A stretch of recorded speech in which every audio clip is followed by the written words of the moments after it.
कमोद में मीटिंग रखी गई है। यकीन माल मुद्दों को लेकर हम आपके बीच में पहुंचे हैं।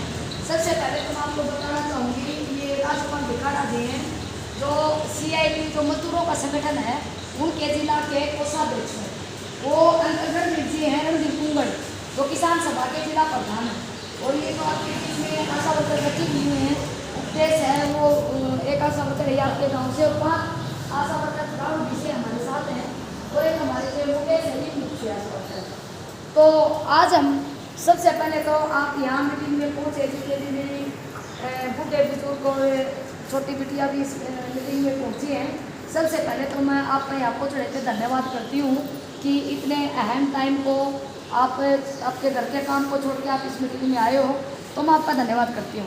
आज की मीटिंग का उद्देश्य हमारी आशा वर्कर जो बिल्कुल फील्ड में ग्राउंड पे काम करती है स्वास्थ्य विभाग का, भाई गर्भवती महिला के जांच से लेकर बच्चों का टीकाकरण, फिर उनकी डिलीवरी और जितने भी स्वास्थ्य विभाग के काम है वो सारे काम आशा वर्कर करती है, और आपको इस चीज़ का पता भी है।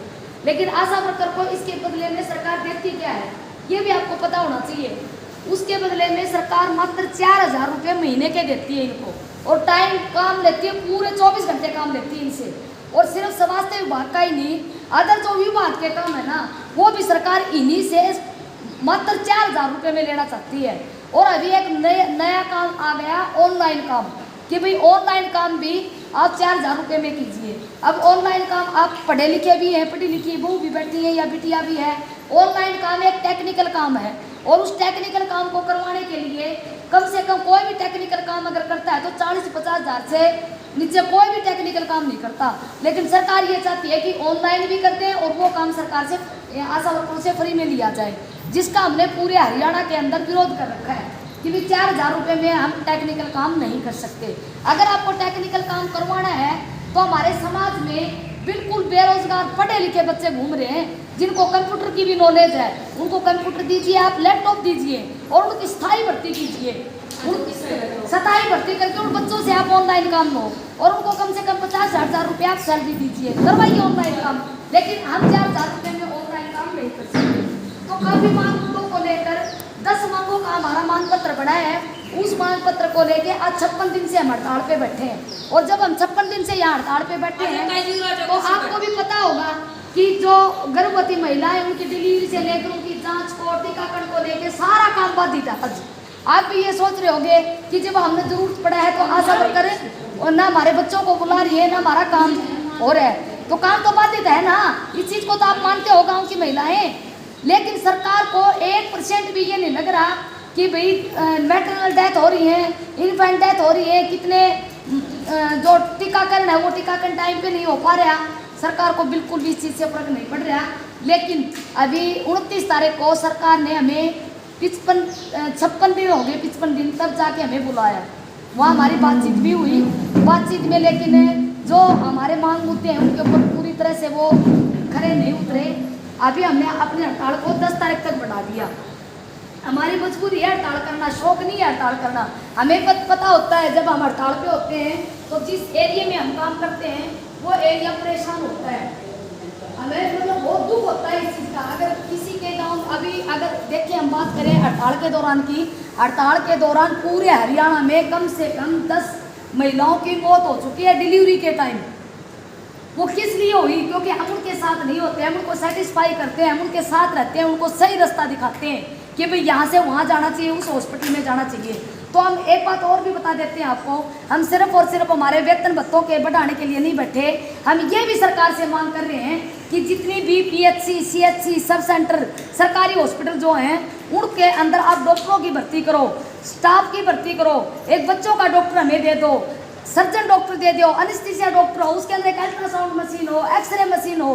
अगर ये सारी सुविधाएं हमारे सरकारी हॉस्पिटल में हो जाएंगी तो कौन प्राइवेट हॉस्पिटल में जाएगा? प्राइवेट हॉस्पिटल में तो मजबूरी में जाते हैं हम, और जब मजबूरी में जाते हैं तो अनलिमिटेड फीस हमसे वहाँ ली जाती है। तकलीफ होती है ना, क्योंकि हम कमा के खाने वाले लोग हैं, मजदूरों के घर से हैं, कर्मचारियों के घर से हैं, किसान के घर से हैं, तकलीफ होती है। तो हम सरकार से ये भी मांग करते हैं कि सरकारी हॉस्पिटलों के हालात सुधार दीजिए आप। अभी आपने पीछे देखा होगा आयुष्मान भारत कार्ड सरकार ने बढ़वाए, वो आयुष्मान भारत कार्ड की लिस्ट आई हमारे पास, बड़ी बड़ी लिस्ट हमारे हाथ में दे दी कि भाई आयुष्मान भारत कार्ड आप बनवाइए। लेकिन आज उस आयुष्मान भारत कार्ड का क्या चल रहा है, मैं बताती हूँ आपको क्या चल रहा है। आयुष्मान भारत कार्ड लेके आप किसी भी प्राइवेट हॉस्पिटल में चले जाते हो, तो उस प्राइवेट हॉस्पिटल में अगर आपको छोटी सी भी बीमारी है, दर्द हो गया छाती में या पेट में दर्द हो गया, वो आयुष्मान भारत कार्ड देखते ही तुरंत आपको ये बोल देंगे छाती में दर्द है जी, आपको दिक्कत है, आपको छल्ले डलेंगे, क्योंकि वो 5 लाख पूरे करने हैं उसको। अगर पेट में दर्द हो गया तो कहीं अपेंडिक्स है या और कोई बीमारी है, जल्दी से इसका ऑपरेशन कीजिए आप। तो इस तरह से जनता के साथ एक तरह से खिलवाड़ किया जा रहा है। हम सरकार से ये मांग करते हैं, इस आयुष्मान भारत की कार्ड की जरूरत ही क्यों पड़ेगी हमें? आप इतना पैसा इस आयुष्मान भारत कार्ड के ऊपर लगा रहे हो, इतना पैसा सरकारी हॉस्पिटलों में लगा दो, वहाँ डॉक्टरों की भर्ती करो, सारे उपकरण करवा दो, सरकारी हॉस्पिटल में हमारा इलाज हो जाएगा, जरूरत ही नहीं है। कम से कम जिंदगी के साथ खिलवाड़ तो नहीं होगा। ये मांग भी हम इसके अंदर डाल रखी है हमने। उसके बाद ऑनलाइन काम को लेकर अगर आज हम देखें तो 9 लाख राशन कार्ड जो बीपीएल कार्ड थे वो पूरे कट चुके हैं। ये सरकारी आंकड़ा बोल रहे हैं, हम नहीं बोल रहे। और 16,000 बुढ़ापा पेंशन काट दी गई ऑनलाइन के माध्यम से, पता ही नहीं चलता हमें।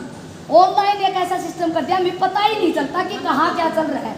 उसके बाद ऑनलाइन में अभी मुआवजे की बात अगर करें, अभी हमारे जो फसल का जो नुकसान हुआ था, चाहे वो ओलावृष्टि से था, चाहे बरसात ज़्यादा से था, जो भी नुकसान हुआ था, ऑनलाइन जो मुआवजा ऊपर से आया है।